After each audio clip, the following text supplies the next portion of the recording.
Que tal, como estades? Neste 12º capítulo queremos entrar nos campos de concentración de Camposancos e Oia, dous enclaves de represión política, social e ideolóxica situados na comarca do Baixo Miño, no sur da provincia de Pontevedra, e polos que pasaron preto de 10.000 presos entre os anos 1937 e 1943. O de Camposancos levantouse nun antigo colexio de xesuítas da Guarda. Era coñecido como a Porta do Inferno. Me metió una paliza, me retorció hasta las partes, pero no me pudo tirar al suelo. Si había enfermos, era de la piel, sarna, piojos. Sí, las piezas, los pantalones por el suelo y marchaban ellos solos andando.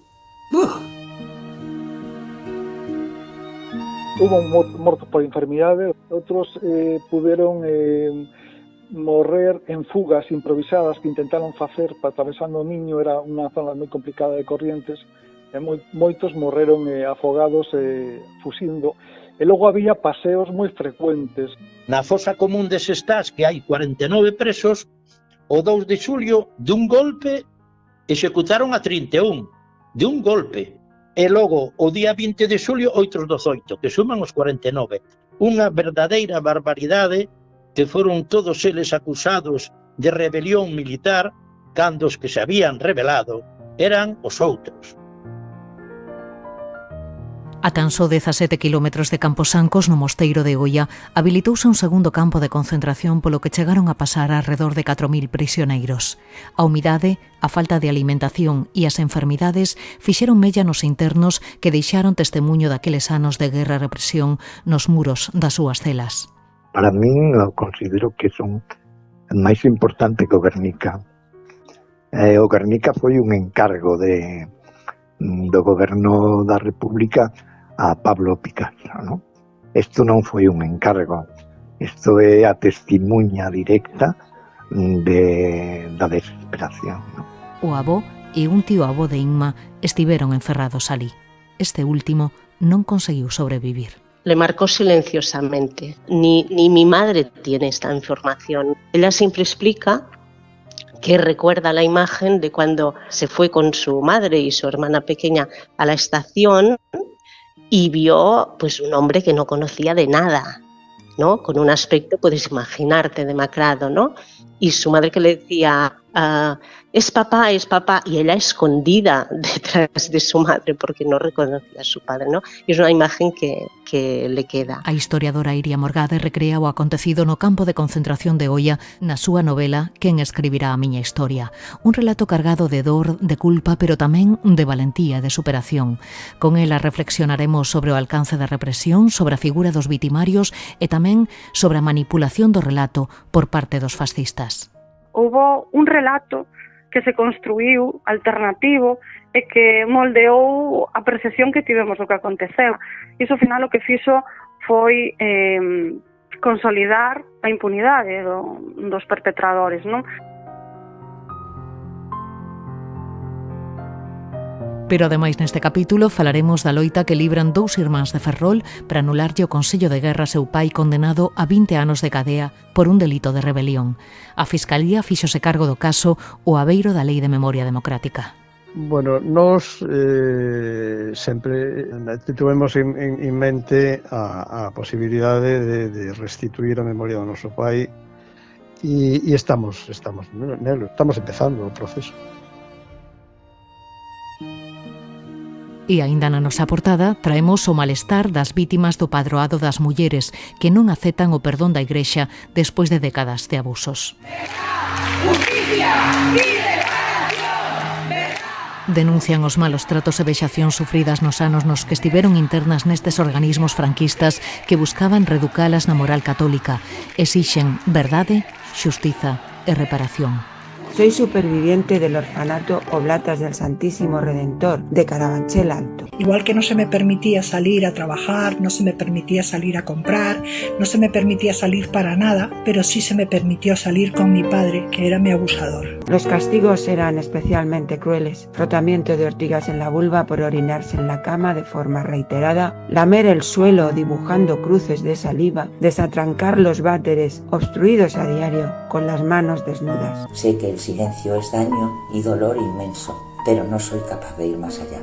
Me bloqueo. Solo puedo decir que entré siendo una niña creyente y salí atea. Ninguna mujer ni ningún menor debería pasar por esto nunca. Pero hai outros asuntos que chaman a nosa atención, son as novas da memoria. Indignación pola celebración na illa de San Simón dun congreso sobre a bachata. Arredor de 200 persoas concentráronse en cesantes convocados por Iniciativa Galega pola Memoria para pedirlle á Xunta a cancelación deste evento nun enclave que funcionou como prisión franquista e que será declarado en agosto lugar de memoria. A alcaldesa de Redondela, Digna Rivas, pide respeto para as vítimas e as súas familias. É indecente que se conceda permisos para celebrar unha festa temática, en este caso de temática pirata, neste lugar de memoria democrática. É unha ofensa para as vítimas do franquismo e para as súas familias. As asociacións memorialistas reclaman medidas máis contundentes contra os Franco por non abrir a Casa Cornide. Propoñen, entre outras cousas, acudir á vía penal. A Xunta multou con 3.000 euros os herdeiros do ditador por non respetar a apertura ao público deste lugar declarado hai 4 anos ben de interese cultural. A alcaldesa da Coruña, Inés Rei, pide sancións de maior contía para os infratores. Espero que la Xunta siga actuando como lo está haciendo, con contundencia y rigor, aplicando la ley, poniendo cuantas multas sean necesarias, incluso de mayor cuantía. Os irmáns Tallón Charlón teñen xa os seus Stolperstein na Coruña. O Concello da Coruña e a Asociación para a Recuperación da Memoria Histórica instalaron estes adoquíns de bronce na Rúa da Franxa, fronte á casa destes dous irmáns que estiveron exiliados en Francia e foron deportados a Mauthausen. O acto acudiu a activista austriaca Silvia Deinhoff Cueto, amiga da familia. Creo que esto que nos dejaron nuestros padres, que cuando ellos ya no estén, que estemos nosotros para dar testimonio, seguir hablando de ellos, guardar estos colores, que lucharon no solo por democracia, que lucharon por república. O Consello da Cultura Galega presenta Lugares de Memoria de Galicia, Historias e Lembranza, un proxecto virtual que incluirá un cento de entradas que representan lugares destacados na memoria colectiva do país. Estes lugares de memoria, destacados desde o punto de vista histórico, simbólico ou cultural, serán publicados de maneira regular no portal que o Consello da Cultura Galega ten en internet. E co gallo do ano Castelao, hoxe traemos vos Castelao Mirar por Galicia, unha exposición que abrirá o 26 de xuño no Gaiás e coa que Castelao volve á vida grazas á intelixencia artificial. Facer unha experiencia inmersiva na que sentimos que case Castelao está latexando aí, sentimos case o seu corazón, non? Tanto a nivel humano como a nivel artístico, non? Ese latexo, non? A ferida aberta no 36, un podcast de Nuria López.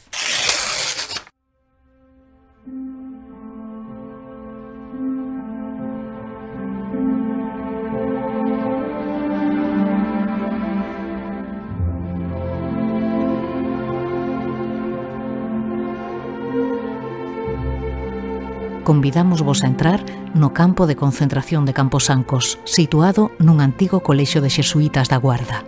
Con capacidade para 878 reclusos, chegou a albergar máis de 5.000 nos anos nos que estivo operativo. Os internos estaban alí como sardiñas en lata, convivindo con sarnas, piollos e chinches. Obrigábanos a cantar o cara al sol, a dar vivas a Franco e recibir servizos relixiosos. Todos os días convivían co terror de que o seu nome aparecera naquelas sacas e que unha noite os foran buscar para darlles o paseo. Un día salí de casa sin saber si volvería, pues una guerra cruel en España se encendió.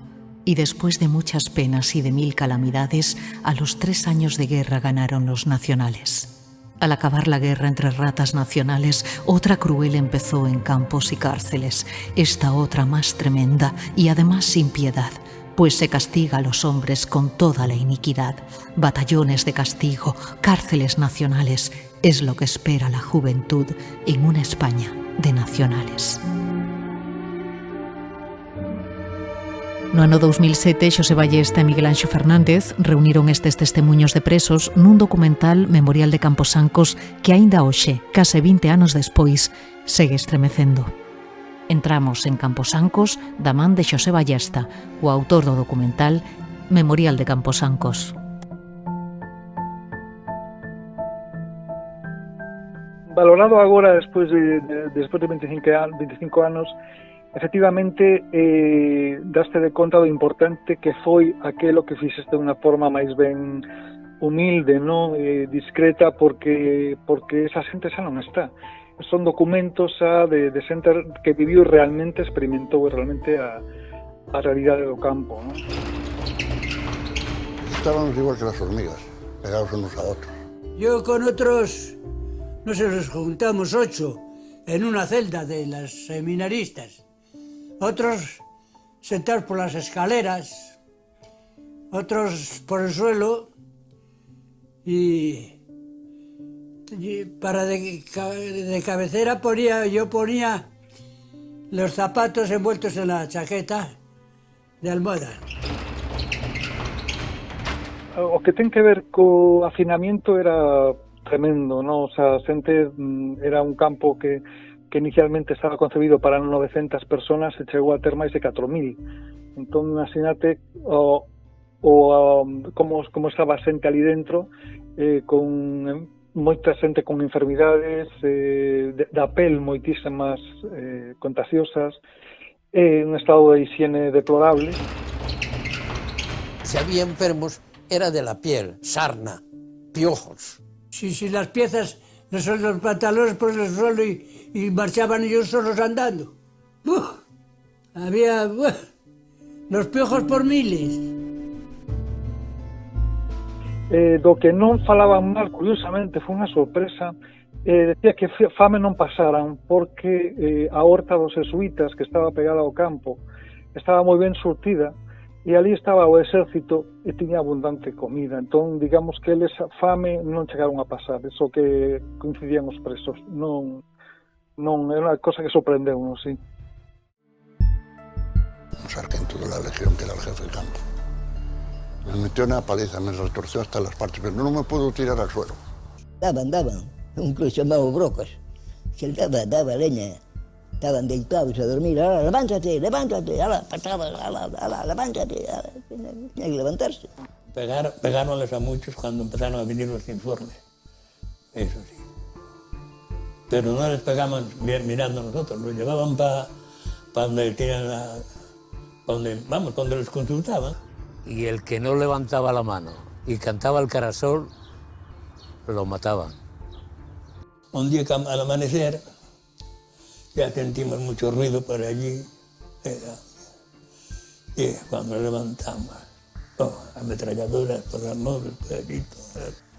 Marché el 30 de junio del 38 para Figueiredo y fue cuando empezaron al día siguiente las ejecuciones. Aquello es incalculable, yo no sé los que matarían. O número de mortos realmente aínda non o sabemos con a ciencia certa porque influen moitas variables, non? Hubo mortos por enfermidade, lógicamente, ¿no? Outros puderon morrer en fugas improvisadas que intentaron facer para atravesando o Miño, era unha zona moi complicada de corrientes, e moitos morreron afogados fuxindo. Outros que chegaron a Portugal, pois devolvéronos os portugueses devolvéronos os fascistas de volta, non? E logo había paseos moi frecuentes, había chegada de Garda Civil, uno de falanxistas que viñan de Asturias expresamente a buscar xente. E logo estaban os fusilamentos, non?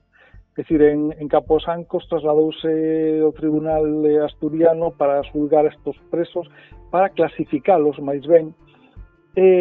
Moitos deles foron condenados a morte e foron fusilados nas inmediacións do campo, nunha zona que agora é do Instituto, que é a zona da Sangriña.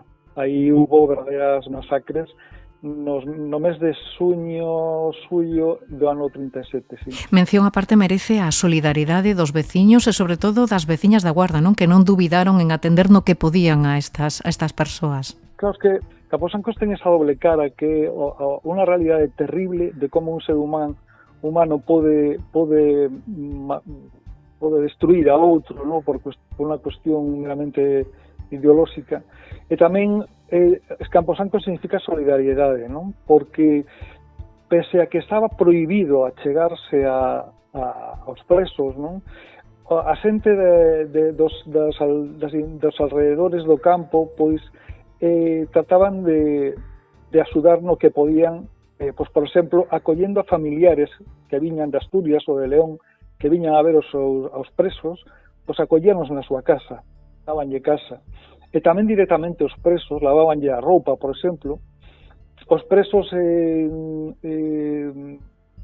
como compensación fixeron algún traballo manual con cosas que tiñan a man, como aramios ou como regalo para a xente que lle lavaba a roupa, non? E logo hai testimonios realmente moi todo o que fixo o pobo da Guarda para recoñecemento, para que non se olvidara, se esquecer a toda esta xente que morreu ali é admirable, queda como prova daquelo o monumento do memorial, o memorial de Camposancos, que está no cemiterio da Guarda, non? E de todas estas historias que puidechedes rescatar no documental, de todas esas horas e horas de grabación, non sei se hai algunha historia que vos chamara especialmente a atención e que non puiderades olvidar en todos estes anos. Fíxate que eu son, cheguei realmente ao tema de memoria histórica, interesado, como curioso, non era unha persoa militante. Agora sí o sou. Para min, por exemplo, houve un momento que foi moi emocionante, cando chegamos a casa de un mineiro asturiano, un home que debía ter, sobre 70 anos, 75 anos, era un home que chegamos a súa casa, un home humilde, chegamos a casa, petamos na porta, venimos de parte desta persona que nos dixo tal, queríamos falar sobre o seu pai, e quedousenos mirando. O meu pai non teño recordos, non teño recordo ningún, en miña casa non se falaba do meu pai. É un home completamente pechado ao recordo, a emoción, empezou a falar, non? E si sabía o seu pai, recordaba unha figura totalmente de negro, porque traballaba na mina, recordaba completamente cheo do carbón, non? E nos chegamos allí dicíndolle que seu pai estaba morto, que fora fusilado en Camposancos. Pois este home, estando grabando nosotros dentro do colexio, apareceu por ali, achegouse a Galicia, achegouse a Camposancos para ver onde estivera o seu pai. Cal foi a súa reacción? Non deixaba de chorar, non paraba de chorar. Choraba e choraba, a mí foi aquelo estremecedor, porque estaba liberando toda unha fantasma que tiña dentro de anos de silencio, e polo menos sabía onde morrer a seu pai. Era moi importante. Non sei nese percorrido que fixastes por Camposancos daquela, empezando os anos 2000, quedaba algún vestixio do acontecido naquel lugar? Sí, eu traballo como historiador e teño relación coa arqueoloxía, entón teño colegas arqueólogos.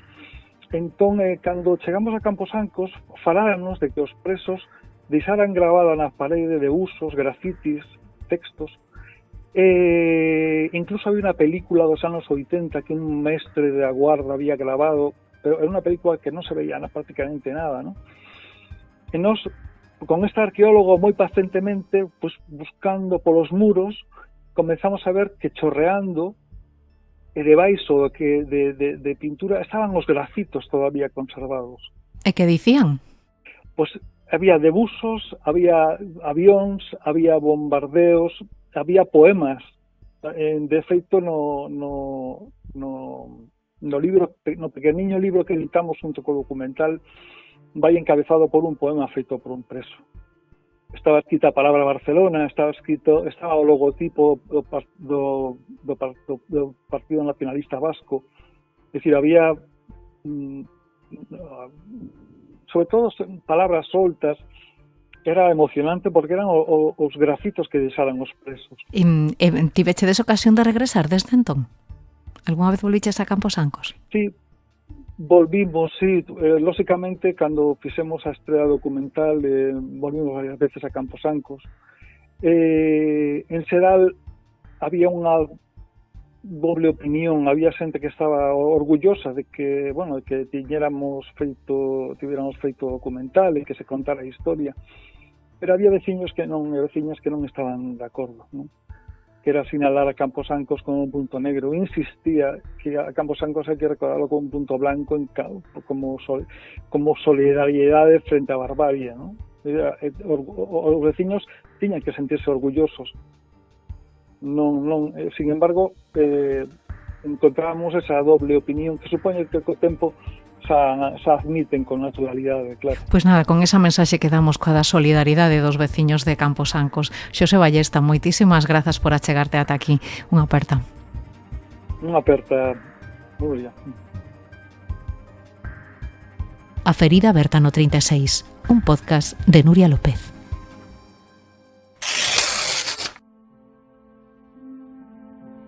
O investigador da Guarda José Antonio Uris Guisantes, da Asociación Camposancos pola Memoria Histórica, leva anos investigando as condicións de vida dos presos que estiveron ali recluídos.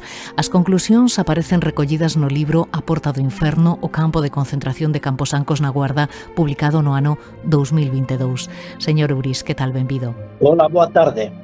Por que as autoridades franquistas escolleron un colexio de xesuítas precisamente para empregalo como un campo de concentración? Pois as autoridades militares dos 11 campos de concentración importantes, Camposancos foi o máis grande, pois escollían sempre ou ben conventos ou ben así colexios que de alguna maneira estaban semi-abandonados, non? Como en Celanova, en moitos sitios. Entón escolleron este, primeiro porque estaba algo aillado da población. Bueno, pois a partir de 1875 foi cando se constituiu o Colexio Apóstol Santiago na pasaxe de Camposancos. En 1916 o deixaron para ir para Vigo porque lle era máis fácil debido ás comunicacións, e chegaron os portugueses, os xesuítas portugueses en 1916, onde instalaron o Instituto Nun Álvarez, que era un heroe da Guerra de Independencia de Portugal, e viñan pois de Europa, que estaban espallados por Europa porque a Primeira República Portuguesa os había expulsado. En 1932, o goberno republicano, por decisión de Manuel Azaña e seu goberno, pois expulsaron os xesuítas portugueses daqui de Camposancos e foi incautado o colexio, e a partir de 1935 e 36 a República quiso facer aí nese antigo colexio Apóstol Santiago un centro psiquiátrico, pero debido a que as diputacións estaban nas mans, digamos, da dereita, pois non puderon. Entonces, en agosto de 1936, despois de instalar a rebelión militar, foi cando a Inspección de Campos de Concentración acordou abrir neste antigo colexio que está na pasaxe de Camposancos, e os primeiros, digamos, entre comillas, entre aspas, os primeiros en visitar ese futuro campo de concentración foron guardeses, sindicalistas, concelleiros, etcétera, que foron os primeiros que utilizaron ese campo, non? Claro.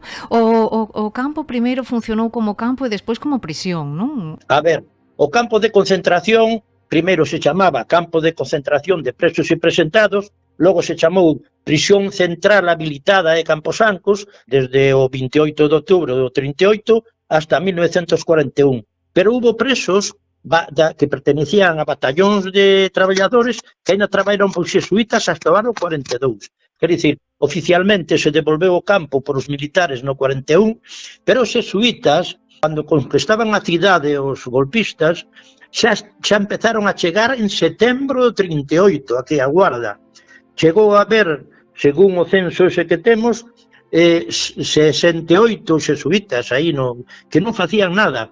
O único que fixo algo foi o padre Covaleda, que era famoso entre os presos, porque lle levou unha Biblia aos condenados a morte, porque despois dos xuicios, os condenados a morte os levaban po patio onde estaba o destacamento de soldados para que os vigilaban, estaban o que lle chamaban os presos la jaula de la muerte, que eran como se fora un galiñeiro, un gran galiñeiro, donde os tiñan ali. Non sei se hai cifras aproximadas de cantos internos puido albergar ao longo da súa existencia. Pois temos clasificados, porque eu me pasei meses e meses escondido no mesmo sitio, no mismo archivo municipal da Guarda, que estaba no Centro Cultural, agora foi trasladado ao Concello Vello, pois un por un fun anotando, despois ao final calculo que sobre 150 ou 200 folios estaban moi deteriorados, pero sí podemos dicir que o censo que temos clasificados con nombre, apelidos, etc., do lugar de orixe dos seus pais, etc., era de 3.987, cando recién caído o frente de guerra de Asturias, foron capturados en barcos pesqueiros e levados a Ribadeo, e dali nun barco de prisión que se chama Arichacho, desembarcaron no porto de Bayona, logo foron traídos aquí en camionetas para o campo de concentración, e chegaron, pois, 3.600 e pico de presos, non? Pero que pasaban? Que viñan aquí, os clasificaban e logo os mandaban para outros lugares. Entonces, ese movimiento de entrar, salir, clasificar, enviar, pois non estaba de acordo os militares que necesitaban personal para ir para os frentes de guerra, acordaron que se foran xulgados aquí no campo de concentración. Entón, como dicía, calculamos que 1457 marcharon embarcados en barcos prisión de volta en Bayona para prisións de Bilbao ou de Santoña, entonces eses non figuran no censo. Entonces calculamos que por o campo de concentración 50 máis ou 50 menos pasaron preto de 6.000 presos de guerra. E cales eran as condicións de vida dos internos? Debo entender que vivían hacinados nesas celas. Bueno, imagínate tú, se a propia inspección de campos de concentración cos famoso Pinillos Bustamante, outro elemento de categoría, pois dicía que o campo tiña capacidade para 868 presos de guerra. Imagínate, se peñen 3.100 e pico, e 140 mulleres coitadas con niños pequenos que os homes pois puxeron por as escaleiras, cuánto espacio había, dormían un coa cabeza aquí e o pés do outro da cabeza, como latas de sardiñas, exactamente. Bueno, pois as mulleres, para que tedes unha idea, que chegaron o 28 de outubro, en pleno inverno na Guardia, que isto é tremendo, cun frío de medo, as deixaron no patio principal, que era onde formaban os presos. E ali deron a luz unhas cuantas en condicións infrahumanas. Menos mal que logo estuveron 15 días e logo as levaron nun barco de guerra desde de Bayona. Bueno, pois imagínate tú como estarían eses presos donde eles mismos reconoce que era para 868 e a primeira tanda era de 2.600 e pico, imagínate tú. E sobrecolle as cifras que ofrecen os seus estudos. Bueno, estou falando, por exemplo, da Porta do Inferno, non? O último libro que publicou sobre este asunto, publicado no ano 2021. Sobrecolle as cifras de falecidos, ben por fusilamento ou ben por enfermidades contraídas no propio campo, non? Sí. Fíjate tú a barbaridade, non? Por exemplo, na fosa común de Sestás, que hai 49 presos, o 2 de xulio, dun golpe, executaron a 31. De un golpe.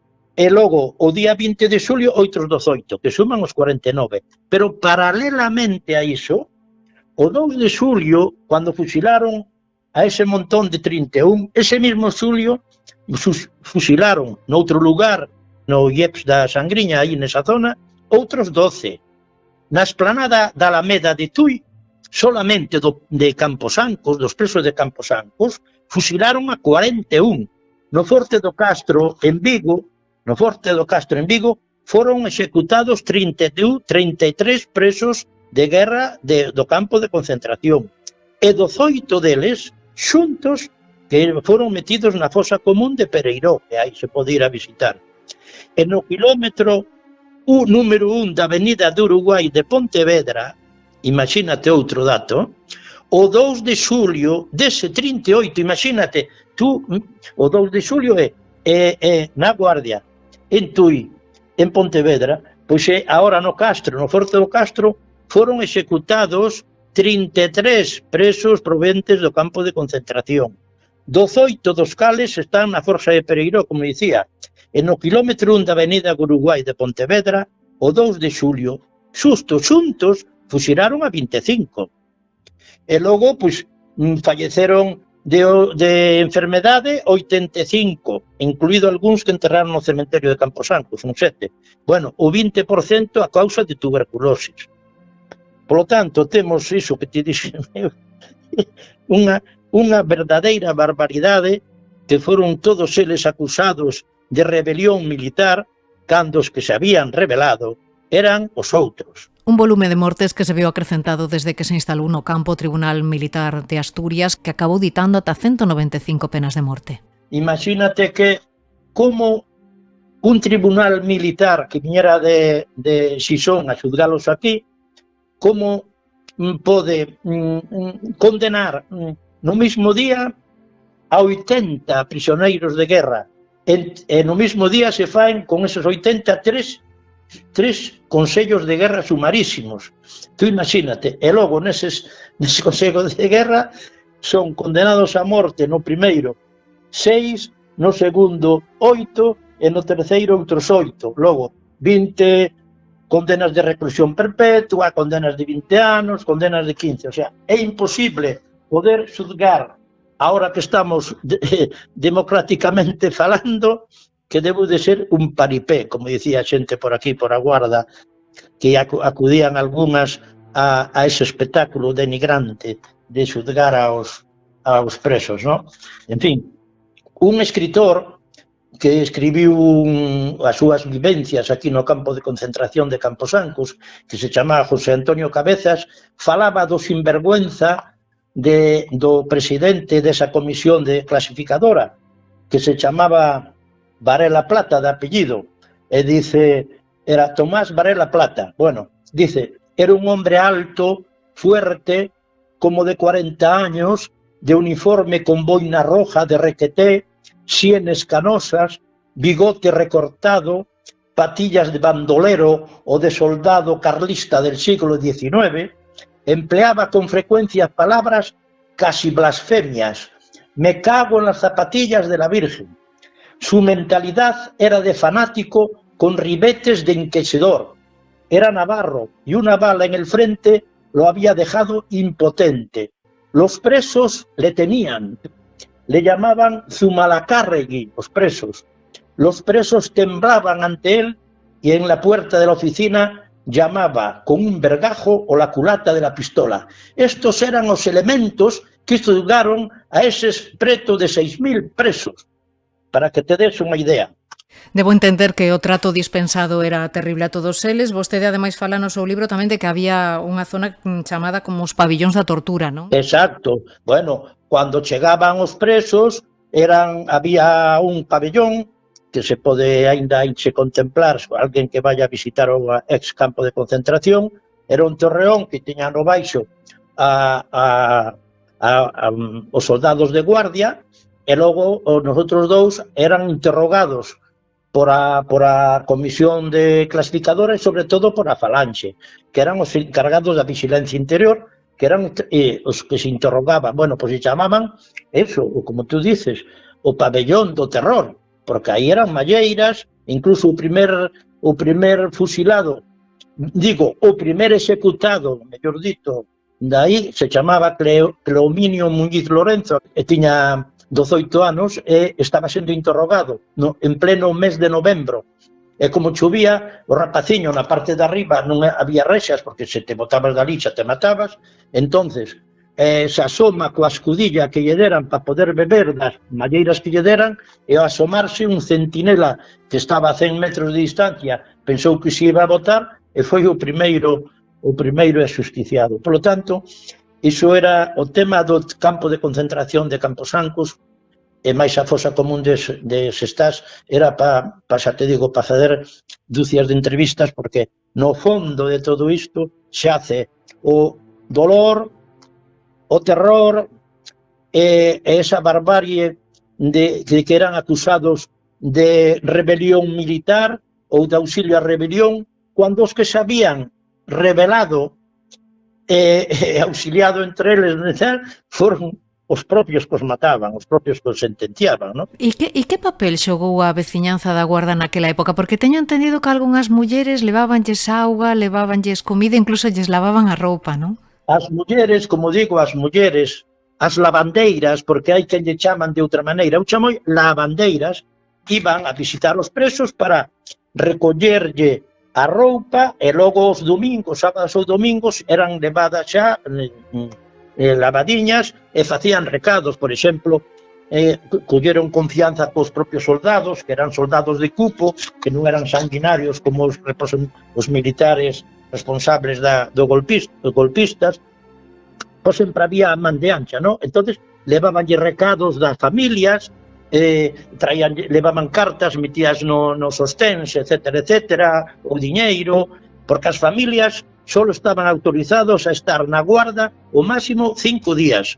E moitas delas, que eran pobres, eran de obreros e tal, pois paraban en casas destas lavandeiras que non lle cobraban nada. Iban aquí, por exemplo, ao matadeiro municipal de gando e cos cornos os carpinteiros serraban, lle levaban iso para facer anéis, peinetas, pentes, anéis, xa te digo, entonces, algunhas se casaron con presos aí, outras se casaron con algún soldado, o sea, quer dicir, eran son famosas por a axuda. Incluso as mulleres bayonesas, cando estaban desembarcando aos presos en Bayona, cun 100 e pico de soldados a culatazos, acudiron ali, lle baixaban caldeiros de zinc para que fixeran as necesidades, e logo anacos de pan. Bueno, pois estas mulleres con latas de sardiñas, e pan, e agua, a pesar dos culatazos, foron os primeiros que auxiliaron aí as presas e presos que chegaron aí a Bayona, e seguiron axudando aquí e máis noutros lugares. O sea, eu daríalle unha matrícula de honor a esas grandes mulleres. A todos eles lles renden homenaxe dende a asociación todos os anos, non? Empezaron a facelo xa desde o ano 74, teño entendido. Cales son os grandes retos agora da asociación, señor Uris? Seguir visibilizando o masacre cometido polos fascistas nesa zona? Cales son os retos que se marcan? Pois, a ver, temos en preparación un gran libro con este listado que te dixen eu, do nombre, apellidos e todo eso, que publicaremos cando teñamos cartos, porque o Estado son moitos a pedir e o Estado debe ser que solta pouco. Bueno, nós que queríamos que fora como un lugar de lembranza, e queríamos acadar algún lugar que hai, por exemplo, o antigo destacamento de Marina do Pasaxe, que xa non funciona, un edificio de pedra moi ben conservado, que podía ser, por exemplo, un centro de recordo para poder ter toda documentación, tipo archivo, tipo museo, etcétera, e a ver se logramos, ¿no? E agora estamos terminando unha exposición de cartéis itinerante, que iso sí, recibimos unha subvención, con documentación que temos, fotografías de presos, etcétera, ¿no?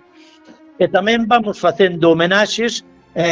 Temos pensado facer un homenaxe conxunto a esas mulleres que tú falaste, a ver se podemos facer un preto do campo de concentración de homenaxe como fixemos a Braselino, e seguimos dentro porque, mira unha cousa, hai xeneracións de guardeses e guardesas que, por exemplo, non saben por onde se entra nin o Museo do Santa Tecla.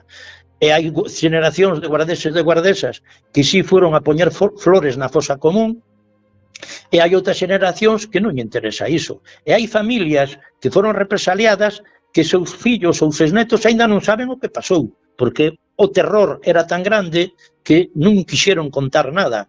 Pregunta moito, por que non levaron eses 49 a fosa común cada un por seu sitio? Bueno, pois que tanto as asociacións de viudas de guerra de Xixón e de Asturias e a asociación de militares republicanos do exército montañés, que lle gusta así que lle chamen, ahora xa morreron casi todos, que lle chamen, quedou claro por escrito que xa que eses 49 estuveran loitando xuntos na guerra, que estuveron sufrindo prisión e máis castigos xuntos e que foron xuntos fusilados, pois era un mellor sitio onde podían estar, era na fosa común, porque para nós e para esta xente descendientes deles é un lugar de memoria. E se estuveran cada un no seu sitio, se olvidaría todo o mundo diso. E iso é un lugar de peregrinación, como eu podo atestiguar que vou continuamente con estudiantes das universidades galegas, que fan tesinas, e con familiares, etcétera, etcétera, a explicarlle e a tal. E nos respetan, por exemplo, a cidadanía, hoxe en día, debido a que nós traballamos como xente honrada que somos e tal, e seriamente, a bandeira, salvo unha vez que non la roubaron, a bandeira republicana tremola na fosa común de Sestás, e nós orgullosos de poder contribuir a esa lembranza. Pois nada, José Antonio Uris, moitísimas grazas polo seu traballo e por querer compartilo con nós. Moitas grazas por pasarse por aquí. Gracias a vos, porque cuanto máis se sepa, mellor.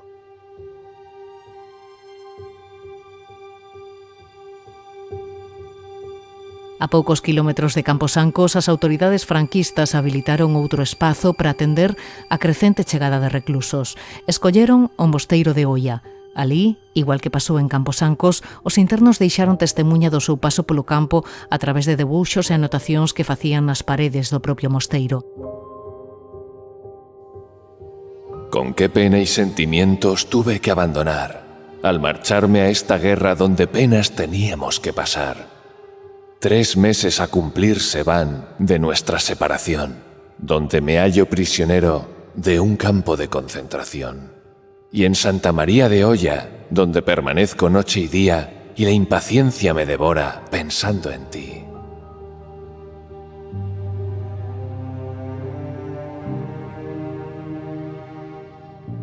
Saudamos a Fernando Javier Costas Goberna, historiador e autor de varios libros que recollen o horror vivido polos presos que estiveron internos neste campo de concentración. Señor Costas Goberna, que tal? Benvido. Gracias por avisar, digamos. Estamos falando dun mosteiro de Oia que funcionou como un campo de concentración durante os anos da Guerra Civil, non? Sí, en realidade comeza como un apéndice do de Camposancos no ano 37, cuando, digamos, os nacionales, entre comillas, conquistan Asturias e mandan unha serie de xente, homes, mulleres, rapaces a Camposancos. E entonces, como non a capacidade de Camposancos era limitada, pois ocupase Oia, non? A cantos presos acollería o campo durante aqueles anos? Non temos así datos do ano da primeira ocupación, digamos, do ano 37, non temos. O que si temos son datos da segunda fase, que é do ano 39, cando todos os presos corresponden prácticamente a proceden de Cataluña, despois da derrota da República na batalla do Ebro e a toma de Barcelona, non? E aí sí que coñecemos datos e son realmente mareantes.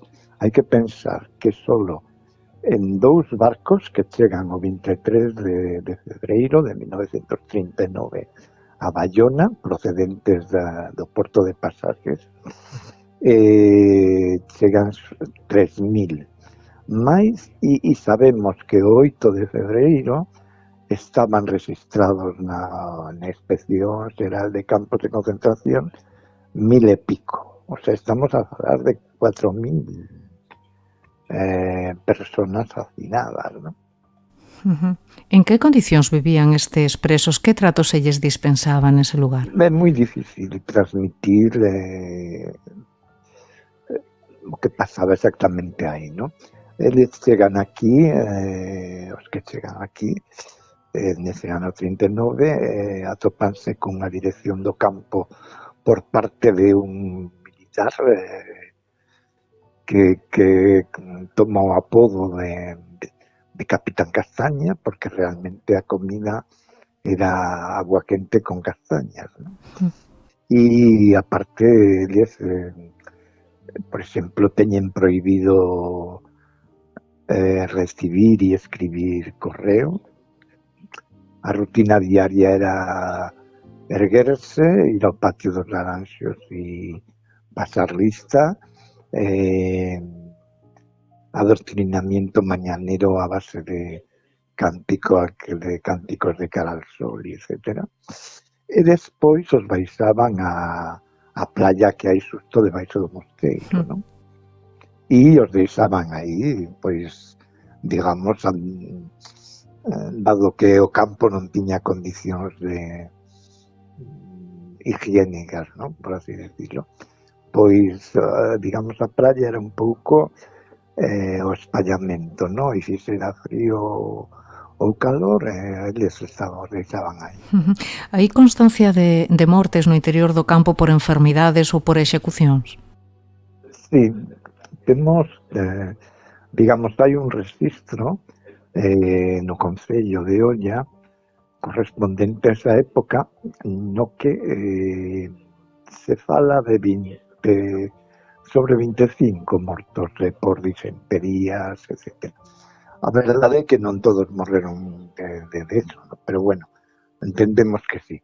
Despois temos outras testemunhas de mortes que non están recollidas, é dicir, hai testemunhas de presos a posteriori nos que falan de morte despois das tremendas palizas dos interrogatorios. Sabemos tamén de mortes non registradas que apareceron restos humanos ao facer unha obra dunha piscina dun chale nos terrenos do mosteiro. É dicir, o número nunca o vamos a saber. Sabemos tamén que guardas testimonios que foron guardas do mosteiro falaban de que o mar tragaba todo, ¿no? Sabemos tamén que hubo moita desesperación e hubo presos que intentaron fuxir nadando e, bueno, acabaron no mar, ¿no? Alguén o conseguiu? Non temos constancia, ¿no? É dicir, é probable, ¿no? Que de feito a investigadora e escritora Iria Morgade fixe unha novela dedicada a isto que se chama Quen escribirá a miña historia, e ela fala dunha posibilidade, pero é dicir, é posible, pero non temos certezas, non? É dicir, había unhas rutas, é dicir, desde o principio da guerra houve unhas rutas de escapatoria a Portugal, non? Pero bueno, había que ter os contactos e eso, non? Algúns dos que estiveron ali encerrados deixaron testemunho do seu paso por Oia a través dunhas pintadas que realizaron eles mesmos e que estaban nas paredes do mosteiro, que despois foron restauradas. Vostede ten dito en algunha ocasión que son como os nosos Guernicas, non? Evidentemente. E son, para min, considero que son máis importante que o Guernica. E me explico, non? O Guernica foi un encargo do goberno da República a Pablo Picasso, non? Isto non foi un encargo, isto é a testimuña directa da desesperación, non? Que din estes debuxos, estes textos? Pois aí hai un elemento moi amplio sempre que aparece, claro, en cualquier tipo de cárcere ou espacio de internamento, e son os calendarios, non? Hai unha masiva repetición de calendarios por meses con días tachados. E despois, pois hai escenas de bombardeos, de escenas de guerra, non? De bombardeos aéreos e tal, sobre determinadas zonas.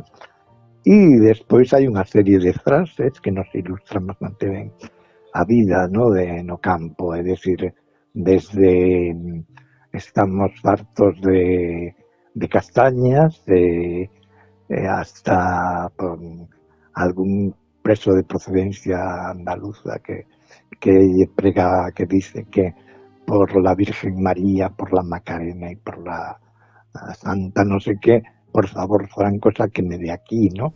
Es decir, hai moita desesperación e hai causas como, é dicir, que a mí o que me impresionou e o que me obligou, digamos, me forzou a facer algo máis que un registro de dibuxos al estilo de cualquier ficha patrimonial.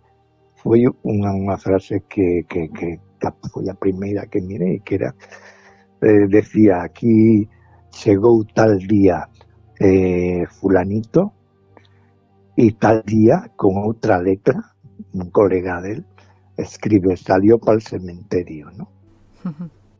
E despois hai, por exemplo, elementos que denotan cual era a procedencia profesional ou técnica de presos. Hai mensaxes en Morse, por exemplo, sabes? Escritas punto raya, etc. Despois hai cousas que a mellor a alguén non lle chaman a atención. A mí, por exemplo, unha simple línea me chamou a atención. É dicir, día tal, recibida carta de Anita, ¿no? É dicir, bueno, a Anita era importantísima para alguén que escribiu eso, ¿no? Despois, bueno, pois hai toda unha parafernalia de alimentos aos que os presos non tiñan acceso, como son mesas opíparas, ¿no? Incluso numerado, el 1 el pollo, el 2 la botella de vino, el 3 el queso, tal, ¿no? Es decir, hai unha múltiple, podes extraer moitísimas conclusións, ¿no? Todos estes debuxos, estes gravados, estes textos poden visitalos se se pasan polo mosteiro de Oia, porque están colocados nunhas vitrinas, non están agora na parede, agora foron restaurados, non? Teño entendido. Sí, digamos que non había outra alternativa e a verdad que, digamos, en este sentido podes estar máis ou menos de acordo, pero é dicir, é o primeiro sitio en que se recuperou unha testemunha deste calibre, non? E dígame, cal é a reacción do público, Velos? Pois, bueno, a maioría do público se sorprende. Eu máis que nada as visitas que teño feito son con familiares, non? De presos que estuveron aí. Como reaccionan? Emocionados, con unha emoción tremenda e é dicir,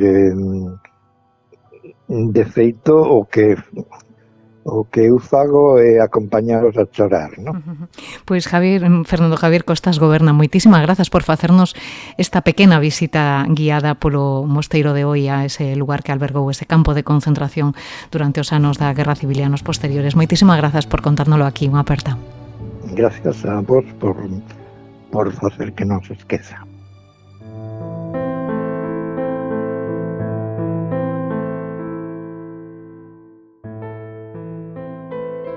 Ata o campo de concentración de Oia foron parar moitos presos procedentes de Cataluña. É o caso de Antonio e Julián Hernández, que entraron nestas instalacións en febreiro do ano 1939. Julián permaneceu algo máis de 3 meses interno no campo. Antonio non conseguiu sobrevivir. Hai uns anos, a familia topou un diario onde Julián relata o periplo que levou estes dous irmáns ata Oia e que cambiou por completo as súas vidas. Pon voz a esta historia a súa neta, Inma Río.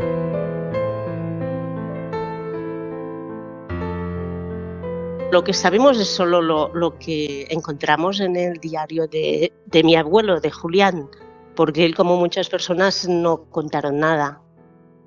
Es casi como, yo digo, como una lista de situaciones que ocurrieron, ¿no?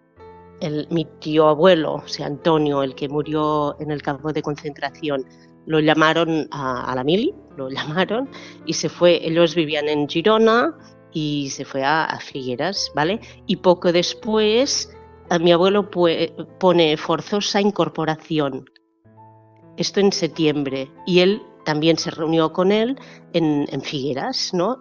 Y luego ya pone que salieron de Figueras, habla de que pasaron por Igualada, salen de Olot hacia Francia. En algún momento del diario pone, salimos hacia Francia en contra de nuestra voluntad, y no sabes muy bien cómo interpretarlo, ¿no? Supones que, bueno, que ellos hacen lo que les mandan hacer, ¿vale? Pero no, mi abuelo no estaba en ningún grupo político ni nada. El 18 de febrero entran por Irún, el 20 de febrero salen de Irún hacia Pasajes y luego llegan el 23 de febrero al puerto de Bayona.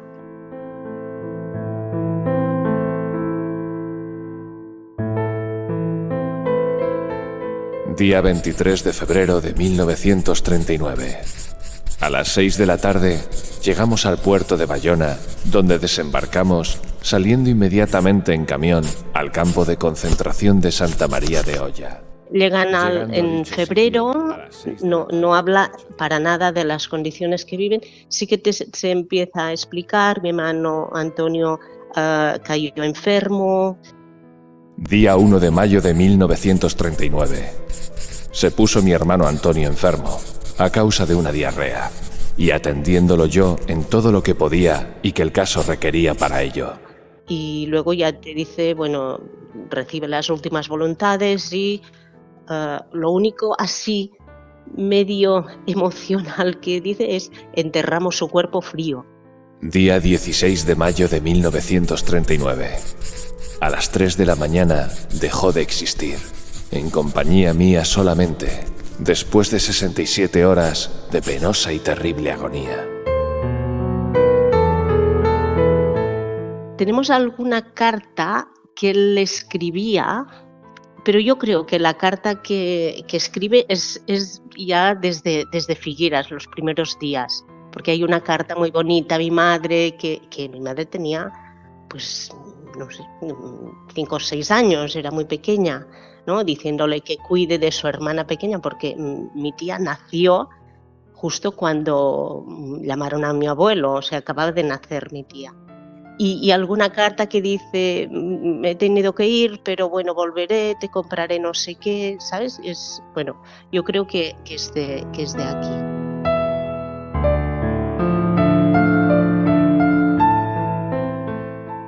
Le marcó silenciosamente, ¿vale? Porque, claro, yo lo conocía a mi abuelo y, bueno, y era una persona así delgada, débil, ¿no? De aspecto débil, pero, bueno, muy jovial, muy simpático y no, pero nunca hablaba de esto, ¿sabes? No, ni mi madre tiene esta información, ¿no? Cuando le preguntas, no sé. Claro, ella era pequeña cuando volvió. Ella siempre explica que recuerda la imagen de cuando que se fue con su madre y su hermana pequeña a la estación y vio pues un hombre que no conocía de nada, ¿no? Con un aspecto, puedes imaginarte, demacrado, ¿no? Y su madre que le decía, es papá, y ella escondida detrás de su madre porque no reconocía a su padre, ¿no? Y es una imagen que le queda, ¿sabes? Pero no, nunca se habló. Es cuando, yo digo, cuando eras adulto y te cae en las manos un diario que empiezas, ¿no? A darte cuenta de todo, ¿no? Pero nunca relacionaste este abuelo delgado, ¿no? Con lo que puede haber detrás. Cuando fuimos, mi madre, que mi madre está viva, tiene 92 años, a ver si encontráis la tumba del tío Antonio, que me acuerdo mucho. Además, en el diario de mi abuelo pone dónde está enterrado. En el cementerio que está detrás, en la tumba tal, detrás de la tal, y bueno, nosotros pues seguros, ¿no? Que hasta decimos, oye, que traemos flores, que sí, que no. Y cuando fuimos, mira, lo primero que le comenté, Javier, ¿y el cementerio? Y me dice, bueno, luego te cuento, ¿no? Nos enseña todo el monasterio, donde estuvieron, la enfermería, y luego nos enseña pues un montículo donde hay 4 ovejas pasturando. Dice, aquí había el cementerio. ¿Vale? Lo arrasaron todo, no queda nada. no queda ningún resto, no queda nada, se lo cargarán todo y no preguntes, ¿vale? Y esto es lo que nos encontramos, o sea, ni tumba ni nada, ¿no? Y te encuentras con esto, ¿no? Que te han arrebasado la historia, ¿no? Que es un poco cuando lees sobre memoria histórica esto, ¿no? Pues vamos a olvidar, vamos a arrasar con todo lo que queda para que nadie recuerde nada, ¿no? Es que no puedes ni poner flores o ver dónde está enterrado, ¿no? un familiar.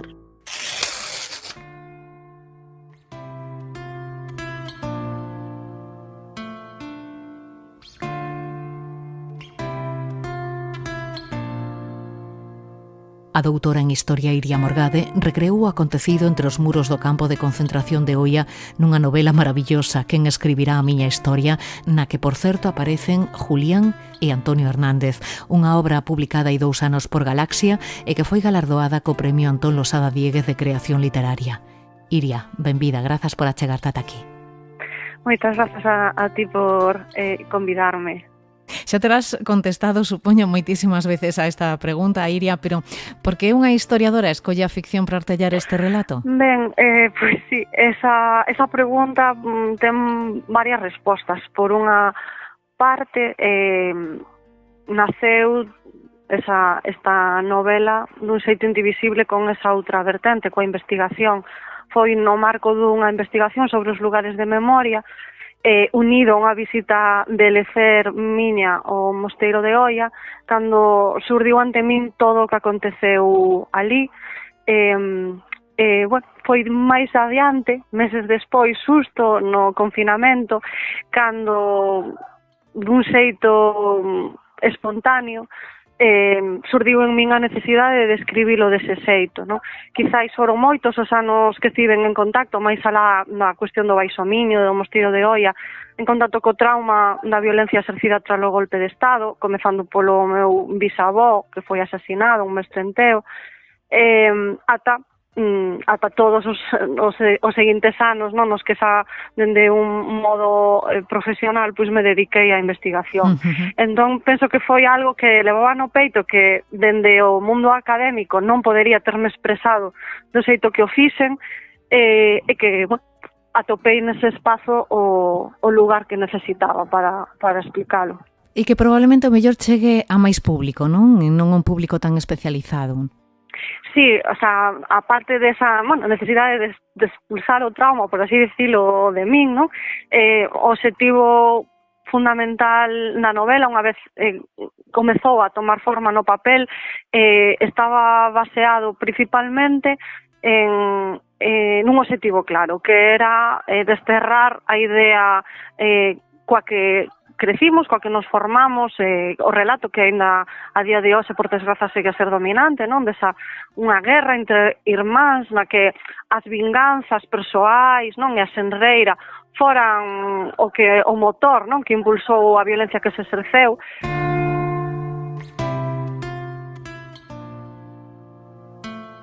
Para que queredes recordar todo o horror fratricida? Que necesidade hai de romper o consenso democrático que nos une? Para que reabrir feridas xa cicatrizadas? Necesitaba, non? Tentar explicalo máis alá do mundo académico, donde quizáis sí que xa cada vez hai máis consenso en describir o proceso, non? Como un proceso planificado, organizado, dende a cúpula militar, pero que non chega, por así, ou non chegou aínda así de forma mayoritaria ás demais persoas, non? Ou a gran público. Entón, me parecía unha forma, non? Sempre, ao final, sempre intento escribir, ou sempre que escribín, me saiu para intentar loitar contra algo que considero unha injustiza. En ese sentido, pois, esa injustiza do relato que nos contaron e que non é certo, non? Pois foi un pouco eso o que fixo que non que o fixera así. E que ademais eses elementos dos que falas e que aparecen durante todo o tempo na novela, non? A culpa, a xustificación das matanzas, a idea de reconciliación, a idea de tapar o silencio, non? Que foron quizáis os motivos polos que estamos como estamos, non? Sí, é dicir, ao final o que gañou non foi o relato que elaboraron os perpetradores, non, durante a ditadura franquista nas últimas décadas, e que falaba desa guerra civil, non, na que todos fomos culpables, non, e que escondeu ademais nesa culpabilidade compartida a necesidade, non, de non destapar o que acontecera, non. Destapalo significaría atacar a democracia que estaba nacendo, non? E iso foi, ao final, un argumento clave que se empregou e que durante moito tempo bueno, que penso que está na chave de todo isto. Ao final, a impunidade que se estableceu nese proceso transicional, non? No que unha lei de amnistía, non? Que é clave en todo o que estamos falando, a lei de amnistía de 1977, que igualou, fixo lei esta igualación de culpas da que falamos, non? Pois, bueno, ao final é como piar, non? Sobre o que se estableceu ese discurso, e fixo que continúe a día de hoxe. Nas notas da autora explicas que o libro naceu dun grafiti real, non? Que puideches ler durante esa visita ao Mosteiro de Oia da que falábamos antes. Aquí llegó el día 12 de febrero del 39 Eugenio Blanca y salió para el cementerio el 18 de abril del 39. Un texto que é unha memoria do que aconteceu entre os muros daquel campo de concentración, que tamén aconteceu noutros campos de concentración, e que supoñen, digo eu, unha fonte de información tamén fundamental para os historiadores, non? Para intentar recompoñer o relato de algo acontecido tempo atrás, non? En que medida son importantes estas fontes? Sí, xa o describiches perfectamente, non? Ao final, estas fontes son relevantes en diferentes sentidos, non? E por iso tamén considerei un elemento clave para poder vertebrar todo o que despois intentei contar na novela. Que son fontes fundamentais por ser a testemunha de primeira man das vítimas. Unhas vítimas, moitas delas desaparecidas, como o caso de Eugenio Blanca, non? Que se non fose por ese escrito na parede, non teríamos sabido que estivo aí, non? E que acabou aí. Entón, son memoria primixenia, por así dicilo, son fonte primeira, non? Do trauma e da violencia exercida sobre esas persoas. Pero tamén máis alá diso nos falan de diferentes cuestións relacionadas por como foi, non, a natureza da violencia que se exerceu. Esas persoas escribían para humanizarse dentro dun contexto no que se lles trataba como animais, non? E os campos de concentración, unha das súas funcións foi a deshumanización das persoas que estaban aí, desposalas, non, de todo o que é humano, un nome, unha roupa, unha situación digna de vida, non? Estaban, bueno, hacinados, estaban tratados como animais, vivindo entre os seus propios excrementos, non? Toda esa dureza do acontecido tiña ese obxectivo, non? Esa deshumanización. Escribir era en si mesmo un acto, ademais hai constancia de persoas que teñen expresado, non, supervivintes, no que eles mesmos se rehumanizaban, non, loitaban contra esa deshumanización, porque se escribimos o noso nome, pero máis alá, non, nos escritos nas paredes hai poemas, hai debuxos de persoas, hai debuxos de películas incluso, non? Pensemos que moitos dos rapaces que estaban aí eran adolescentes, tiñan 17, 18 anos, non? Entón, bueno, todo iso ao final é unha proba tanto da deshumanización que sufrían como eses intentos deles mesmos por rehumanizarse, non? E ao mesmo tempo, por último, facendo isto, ao final son un acto de resistencia, non? Un acto de resistencia primeira a violencia que estaban exercendo sobre eles. Claro, porque é unha novela que reflexa moi ben o terror da represión, pero tamén a valentía daqueles homes que estiveron ali presos, que ti insertas nese escenario, nese momento da historia con mayúsculas, que é a época da Guerra Civil. Aí ti construes a túa propia historia, vamos dicir con minúsculas, pero unha historia inmensa e conmovedora. Tamén conmovedora porque sabemos que detrás hai persoas de carne e oso reais e historias reais, por exemplo, como dos irmáns Antonio e Julián, non? Sí, realmente, pois, empregar a historia de Antonio e Julián, non, que realmente son, pois, xunto con Eugenio, os outros dous nomes reais que empregou na novela, porque, bueno, moitas das outras historias Están inspiradas en historias reais, como por exemplo de asesinato de Manuel Noya, pero bueno, están entremesturados na ficción diferentes xeitos, non? Pero neste caso, a morte de Antonio e as vivencias de Julián sí que se relatan co seu nome, pola forza que tivo pois, o relato que o propio Julián deixou escrito, non? A desesperación pola fame facíanos comer canto atopábamos.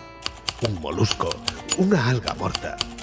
Agora a praia, dunha beleza enigmática, como o mosteiro, non era máis ca unha noxenta cloaca de merda e berros. Sentíame culpable por levarlle o alimento que o estaba matando. Realmente coñecelos foi unha das feitos máis fermosos que me puido pasar coa novela, e ao final, pois, como eles, non, sentir un pouco que facemos, dignificamos, non, todas esas vivencias tan crúas que foron ocultadas durante tantos anos, non? E testemunha de todas estas atrocidades, a miúdo, eran tamén os nenos, non? Como Herminia, ese anxiño, non? Do que fala Eugenio, e que, segundo explicas, ti ten moito tamén coa túa avoa, non? Que, como nos dicías ao principio, perdeu o seu pai con 3 anos despois de que os falanxistas o asasinaran en Teo, non?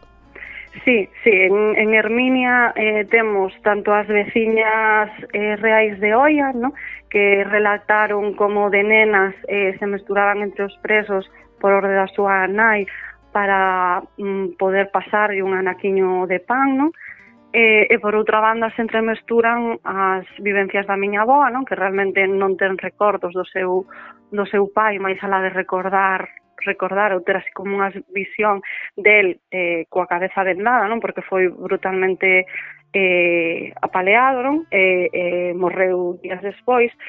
Bueno, ela sempre, pois, máis alá dese recordo difuso, ela non soubo nada disto ata xa a súa vellez, non? Ata os anos 2000. Sempre quiso, intentou ter tiña esa desexo, ¿no?, de poder coñecer que lle pasara realmente. A escena, ¿no?, hai unha escena en Herminia, ¿no?, intentando a nai intentando que a nai lle contara o que acontecera, ¿no?, xa de maior, bebe dun recordo da miña avoa, ¿no?, intentando xa nos últimos anos de vida da súa nai que ela lle contase algo, e realmente non lle contou, non? Se foi a tumba con ese segredo que era, ao final, para ela a forma de proteger a súa familia. E despois está tamén a crueldade humana reflexada na figura do Rubio, na figura de Laureano, represores que seguiron coas súas vidas tras cometer as peores matanzas, porque os historiadores adoitades a dicir, e ti o repetías ao principio, que aquí hubo un auténtico exterminio, unha auténtica matanza por parte dos sublevados, non? Sí, o perfil dos victimarios e intentar falar en primeira persoa era como unha meta que tiña necesaria, non? Porque, bueno, sempre estiveron rodeados desa sombra, non?, na que se lles mantivo durante tantas décadas, nas que era complicado ni sequera pronunciar os seus nomes, como para máis, pois, comprender as súas motivacións, bueno, porque en que contexto fixeran o que fixeran, non? Deixamos os corpos en enterrar, para que os demais escarmentasen. Dixeron, como sempre. O Rubio achegouse o mutilado cas súas partes na man. Chorreaba o sangue entre os dedos. Meteulle as vísceras na boca ao defunto. Era a primeira vez que presenciaba o que lles facían os cadáveres que víamos pola mañá. Consideraba que era preciso para poder comprender, entender como de planificado e organizado foi, ¿no?, entender os diferentes tipos de victimarios que actuaron nesa violencia, dende os que ordenaban ata os que executaban, non? Como sería o caso do Rubio, por exemplo. E que actuaron coa complicidade do silencio, non? Durante tantísimos anos. Non sei se ese silencio foi durante anos, iría un obstáculo para a memoria, para resarcir as vítimas da Guerra Civil e da ditadura. Sí, eu, por exemplo, máis que silencio, gústame falar de ocultación e de negación, non? Porque creo que explica máis mellor, non, o que aconteceu, non? Porque non houbo silencio, houbo un relato que se construiu alternativo e que moldeou a percepción que tivemos do que aconteceu. se negaron os feitos, para iso se construiu ese relato, non, do que falábamos antes, desa guerra con culpables en ambos bandos, etc. Iso ao final o que fixo foi consolidar a impunidade dos perpetradores, non? Un Estado que se considere democrático e que propugna a defensa dos dereitos humanos ten que ser responsable co que aconteceu no seu pasado, non? E para iso pois é preciso pois un verdadeiro proceso de verdade, de reparación e de justiza que no momento no que se tería que ter feito non se fixo, pero que tampouco se fixo durante as décadas seguintes. Pois Iria Morgade, moitísimas grazas por este maravilloso relato, por abrirnos os ollos a través del, e permíteme que che dea os parabéns, porque Iria acaba de ler a súa tese centrada na movilización social alrededor da memoria desde a transición ata os nosos días. Esperamos, Iria, poder conversar contigo noutra ocasión sobre esta investigación ou sobre o que queiras, porque non sei se tes algún proxecto en mente.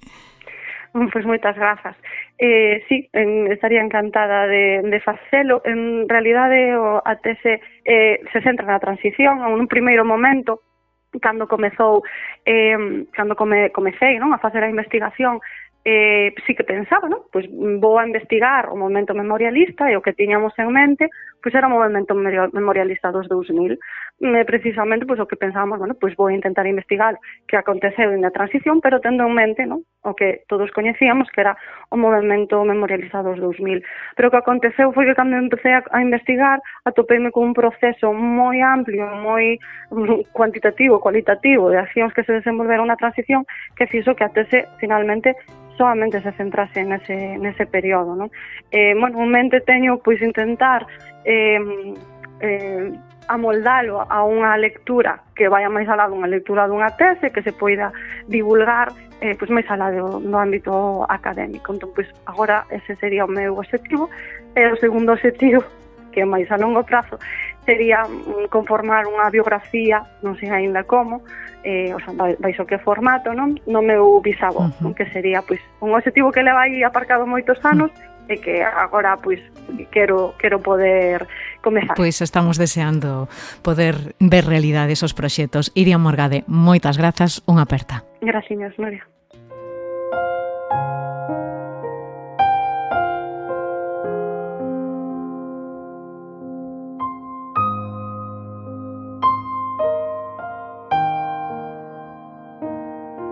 Familiares de presos condenados polo franquismo levan anos traballando para conseguir a súa restitución. É o caso dos irmáns Pepe e Paco Varela de Ferrol. Coa axuda do seu abogado Suso Porta, están reclamando nos xulgados que se anule o Consello de Guerra que condenou ao seu pai a 20 anos de prisión. Con eles falamos na ferida aberta no 36. Pepe Varela, que tal? Saúdos, benvido. Hola, saúdos. Pepe, por que tomaron esta decisión? Bueno, nós sempre tivemos en mente a posibilidade de restituir a memoria do noso pai, pero non encontrábamos o xeito, hasta que meu irmán Paco veu unha noticia de que unha iniciativa ao amparo da Lei de Memoria da Historia Democrática pois conseguira anular un Consello de Guerra. E dixo, hombre, pues podemos seguir este mismo camiño. E aí foi como empezamos. E agora o caso está máis na Fiscalía de Dereitos Humanos e Memoria Democrática, non? Así é. Xa nos entrevistamos coa fiscala que leva o caso, por certo, que ten moi boa disposición. E estamos nelo, estamos presentando pois todas as probas, documentación, testimonios, etcétera, que se nos requiren, e estamos empezando o proceso. Suso Porta, abogado dos irmáns Varela, que tal, señor Porta? Benvido, moi boas tardes. Hola, que boas tardes. Que poden conseguir si isto sai adiante? É tratar de que se anule un Consello de Guerra. Un Consello de Guerra no que se impuso unha pena a un dos que foron xulgados en este Consello de Guerra, que tamén pedimos que sea declarado ilegal e ilegítimo a constitución do Consello de Guerra, e que, por lo tanto, pues, se repoña no honor daquellas personas, bueno, en este caso dos vales que foron condenados. Entonces, todo isto se fai a través da Lei de Memoria Democrática, en el que se pretende cerrar con a lei de memoria democrática pois un pasado en el que moita xente pois foi condenada sin tener as garantías legales que podía ocurrir en un Estado democrático e de dereito, claro. E cales son as principais dificultades que se abren ante Bueno, eu vostedes? penso que en dificultades o que pasa é que hai moitas, por exemplo, no caso dos Varelas, pois tan solo con que teñan interés os familiares en que se declare a situación como legal e legítima e a anulación do Consello de Guerra, non debería ter ninguna dificultad. De feito, a lei prevé que a propio Ministerio Fiscal, a través de a Fiscalía de Derechos Humanos e Memoria Democrática, pois podrá iniciar o procedimento de oficio. Unha vez que ten conocimiento desos feitos e que hai algunha persona interesada, pois non teñen os interesados, a xente que pasou por esas terribles experiencias de cárcel ou os familiares daqueles que foron fusilados, pois que poñan en conocimento do Ministerio Fiscal. É o Ministerio Fiscal el que presenta a demanda no xulgado en defensa dos dereitos legítimos desas persoas. O feito de que se recorra directamente á Fiscalía facilitaría entón as cousas? Penso que é igual, o sea, porque si acuden a unha persona, bueno, neste caso, por exemplo, a un abogado ou a unha persona particular, ou eles mismos, porque non é necesaria a presencia de abogado tamén este tipo de procedimentos. Tanto si acuden directamente ou a través dun abogado, pois a Fiscalía vai estar personada no procedimento. A Fiscalía vai a facer un informe e vai estar personada, o sea que o xulgado ten que ponerse en contacto ca Fiscalía para que haga un informe que diga si está a favor ou está en contra de que esas persoas pues, teñan unha satisfacción no xulgado. O sea, que é indiferente que acudan por un sitio por outro. Que pasa que se acuden a un abogado, pois que o abogado mellor vai a cobrar. O sea, mellor sin, a lo mellor non, depende do abogado onde que caiga. E a través da Fiscalía, pois o procedimento é gratuito, lógicamente. O pai de Pepe e de Paco Varela, José Varela Cachaza, foi condenado no ano 42 e recluído, creo, durante case 3 anos, no Castelo de San Filipe. Por qué? Por que foron a por el? Por que foi arrestado? Meu pai recibiu unha carta con unha copia do discurso que pronunciou nunha universidade norteamericana Indalecio Prieto, o dirixente socialista no exilio. Era un acto no que a Universidade Americana nomeaba doctor honoris causa ao intelectual e demócrata, español, tamén no exilio, Fernando de los Ríos. Un acto no que ademais asistiu hasta o propio presidente Roosevelt. Ese discurso, meu pai pasoulle a algúns amigos, conocidos, veciños do barrio de Canido, e alguén pois denunciounos e entraron todos na cadea. O que dá unha idea da situación, e hai que ter en conta que estamos no ano 42, e non antes, que se fora antes probablemente as consecuencias ainda haberían de ser peores. Pero xa no 42 xulgaron nun Consello de Guerra. E aí foi onde foi condenado, non? E aí foi onde foi condenado, pedíanlle inicialmente, pero cousas que hoxe parece unha tolería, isto é imposible, pedíanlle inicialmente 20 anos, e logo 6, pero que ademais diante da monstruosidade de semellante, por ler un papel, quer dizer,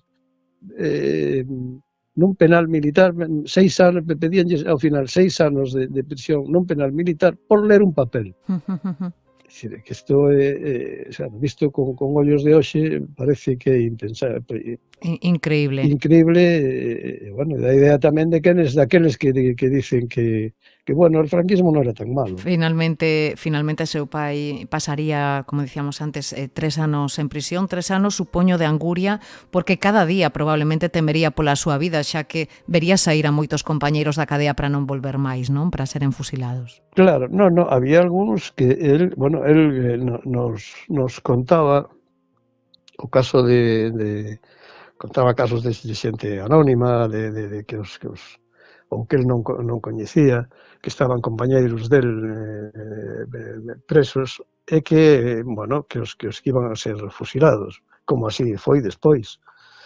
Pero el tiña un compañeiro que lle ensinaba a ler e escribir e as 4 reglas, que estaba condenado a morte. Incluso na víspera, este home dixolle: oye, pero non me corregiste los ejercicios de ayer. E claro, meu pai quedou perplexo, dixe: este home que van a fusilar, e él o sabe, pero tiña esa entereza en fin, que contaba algunhas historias espeluznantes, vamos. Pasaría 3 anos en prisión, recupera a liberdade, pero a represión continuou despois, non? Porque el, de entrada, perdeu o seu posto de funcionario, non? Claro, ele era funcionario de telégrafos. Antes telégrafos e correos eran dous organismos separados, e el perdeu a súa condición de funcionario. Despois tuvo que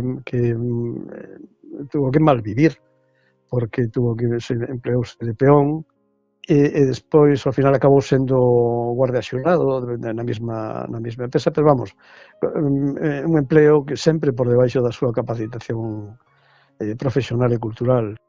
Ele era moi aficionado á caza, por exemplo, e xa, bueno, non puido seguir exercendo a pola porque non podía ter escopeta, claro, era un apestado para o réxime. El, ao final da súa vida, sí que puido ver restituída, traballou aínda, de unha forma simbólica, pero, bueno, reingresou en Correos, neste caso xa se chamaba Correos Telégrafos, pero, vamos, o resto da súa vida. Eu podo poñer un exemplo clarísimo. Eu son o dos 3 fillos que tivo, o maior. De bebé, eu tuve unha afección intestinal, unha colitis bastante persistente, e entonces non podía alimentarme coa leite da miña nai. Tiñan que comprarme pelargón, creo que se chamaba, esa leite, eses polvos de leite maternizada. Bueno, pois o custo desa leite maternizada era exactamente todo o canto ganaba meu pai. Para que vexamos un pouco cal era a situación da familia neses anos tan difíciles. Así é. E estou pensando, no caso de que a familia non tome a iniciativa, ben porque o mellor non existan descendentes vivos ou por calquera outro motivo, poderían as asociacións memorialistas iniciar esta vía? Sí poden, o sea, poden representar si son asociaciones que, por ejemplo, a Asociación Memoria Histórica Democrática podría hablar en nombre de personas que fueron represaliadas por la dictadura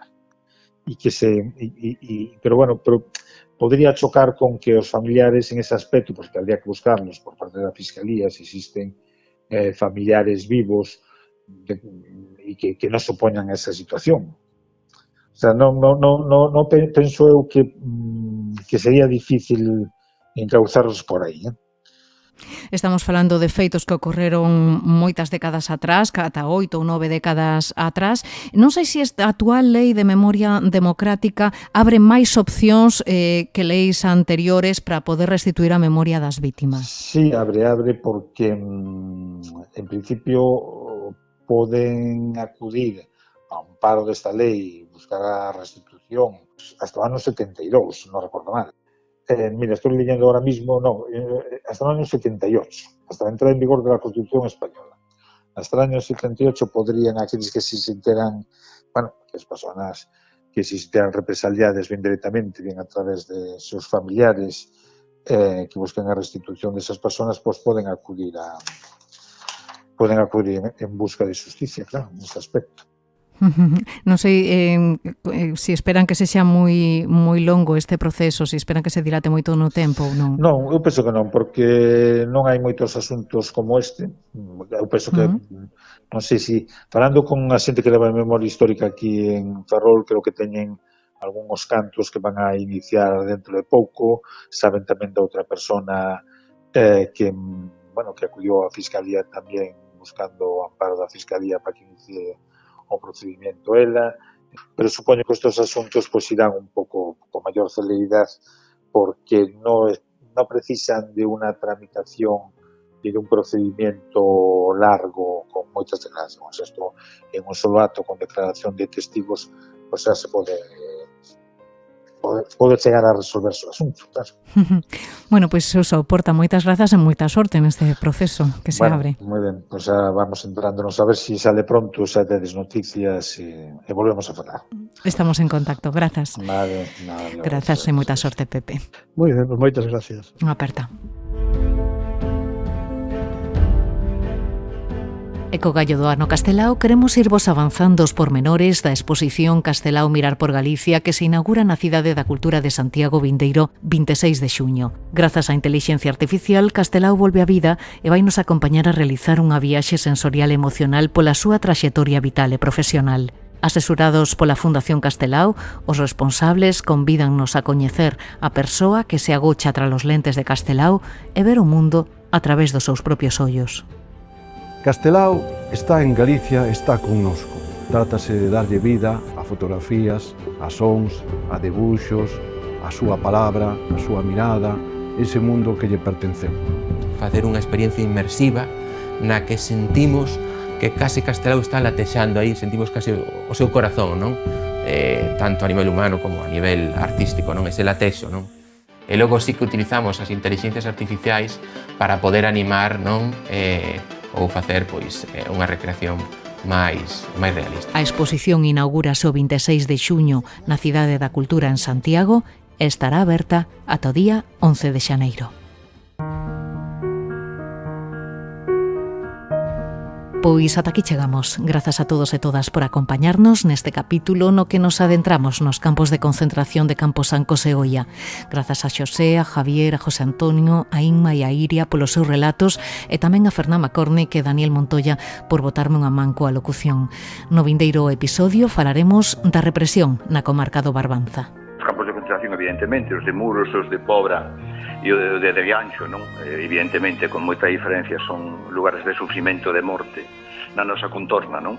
Pero, ademais, pois o tema do Confurco e todo o que alrededor do Confurco no Concello de Lousame, un lugar de morte onde docenas e docenas de persoas da nosa contorna, pero tamén da zona de Santiago, apareceron ali mortos, non?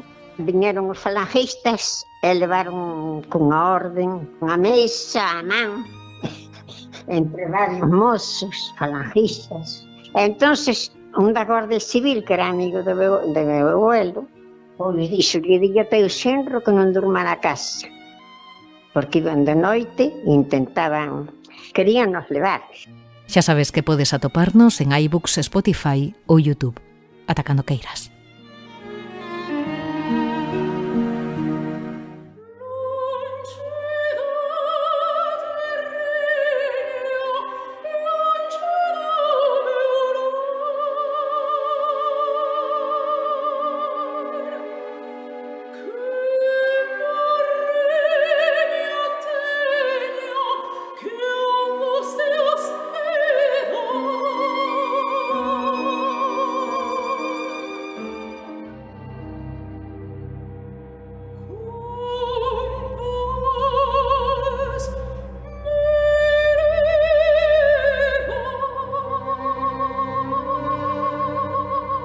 A ferida aberta no 36, un podcast de Nuria López.